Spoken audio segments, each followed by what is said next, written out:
اگر آپ ہمارے چینل یا اس پر موجود کسی بھی کلاس کے کسی بھی مضمون کی کسی بھی ویڈیو تک آسانی سے پہنچنا چاہتے ہیں تو اس کا طریقہ یہ ہے کہ آپ یوٹیوب کے سرچ بار میں لکھیں گے ایجوکیشن اپ ٹو کلاس 12 اور یہ بغیر کسی سپیس کے لکھنا ہے. لکھنے کے بعد آپ نے انٹر کر دینا ہے یعنی اس کو سرچ کرنا ہے تو آپ کے سامنے سب سے پہلے یہ والا چینل کا لوگو آ جائے گا, یہ ایجوکیشن اپ ٹو کلاس 12. جب آپ اس پہ کلک کریں گے تو آپ کے سامنے یہ چینل آ جائے گا. اس چینل پہ جانے کے بعد آپ نے پلے لسٹ پہ کلک کرنا ہے, یہ جو پلے لسٹ لکھا ہوا ہے جب آپ اس پہ کلک کریں گے تو تمام کلاسز کے جتنے بھی مضامین کی ویڈیوز آج تک اپلوڈ ہو چکی ہیں وہ ان کی کلاس اور مضمون کے نام کے ساتھ آپ کو مل جائیں گی.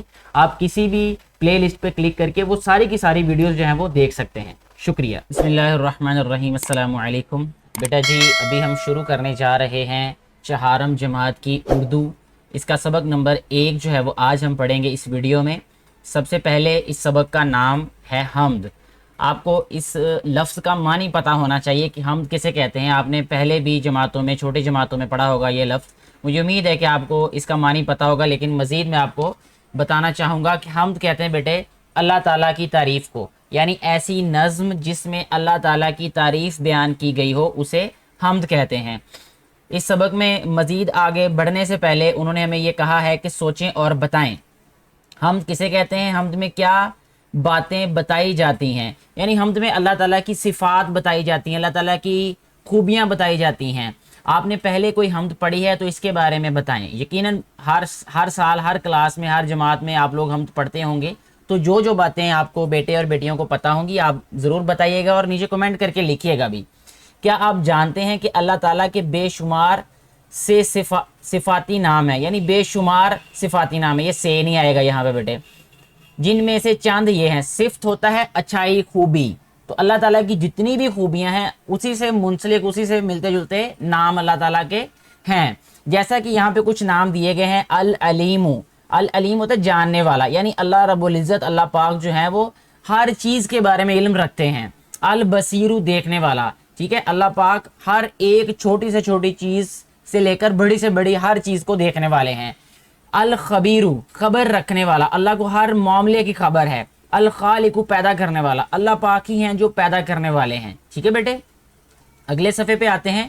یہاں سبق دیا گیا ہے ہمیں, یعنی حمد دی گئی ہے, لیکن ہم اس کو پڑھنے سے پہلے اس کے الفاظ معنی پڑھیں گے. اس کی وجہ یہ ہے کہ جب ہمیں الفاظ کے معنی پتہ ہوں گے تو پھر جب ہم حمد میں اس کے اشعار پڑھیں گے اور اس کی تشریح کریں گے تو ہمیں پہلے ہی الفاظ کے معنی آتے ہوں گے, تو ہمارے لیے تشریح کرنا آسان ہو جائے گی, اس کو سمجھنا آسان ہو جائے گا. تو پہلے ہم اس کے الفاظ معنی دیکھتے ہیں بیٹے. سب سے پہلا لفظ جو ہمیں دیا ہے وہ ہے خوش نمائی. خوش نمائی کا معنی ہوتا ہے بیٹے خوبصورتی. دوسرا لفظ ہے بیٹے ہمارے پاس کمپلیں, وہ چھوٹی پتیاں جو تازہ پھوٹی ہوئی ہوں. یعنی دیکھیں اگر کوئی پودا, اگر پھول کا کوئی پودا ہم لگائیں اور اس میں جو تازہ چھوٹے چھوٹے پھول جو ہیں وہ نکلتے ہیں اور اس پہ چھوٹی چھوٹی پتیاں ہوتی ہیں, اس کو کمپل کہتے ہیں. قادر, قادر کا مطلب ہوتا ہے بیٹے ہر قسم کی قدرت رکھنے والا, طاقت رکھنے والا, یعنی ہر طرح کی طاقت اس کے پاس ہو, اسے قادر کہتے ہیں. اسی طرح حکمت, حکمت کہتے ہیں عقل دانائی کو. بھانے لگا, اچھا لگنے لگا. دل, یہ اگر یہ زبر ہو تو دل ہوتا ہے, زیر ہو تو دل ہو جاتا ہے. دل وہ ہوتا ہے جو ہمارے سینے کے اندر ہے, ہمارے ہم جو ہے جو ہمارے جسم میں خون کو پمپ کرتا ہے, وہ حصہ ہے ہمارے جسم کا. اسی طرح جو دل ہوتا ہے, دل کا مطلب ہوتا ہے بیٹے گروہ, ٹھیک ہے, جس کو ہم گروپ بھی کہتے ہیں. بادلوں کا تہ در تہ اکٹھا ہونا, اس کو دل کہتے ہیں. اسی طرح یہ لفظ صرف دل کا یاد رکھنا ہے کہ کسی گروہ کو ظاہر کرنے کے لیے دل, جیسے ٹڈی دل. ٹڈی دل آپ نے سنا ہوگا, چھوٹے چھوٹے جو اڑنے والے کیڑے, ٹھیک ہے, وہ آ جاتے ہیں اکثر فصلوں کو کھا جاتے ہیں, اس کو ٹڈی دل کہتے ہیں. رت, رت کہتے ہیں بیٹے موسم کو.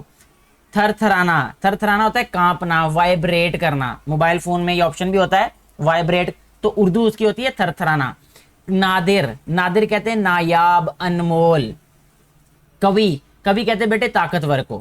تو اس طرح ہم نے یہ الفاظ معنی دیکھ لیے. مجھے امید ہے کہ آپ لوگ اس کو یاد کریں گے اور یاد کرنے کے بعد پھر اس کی تشریح کی طرف آئیں گے.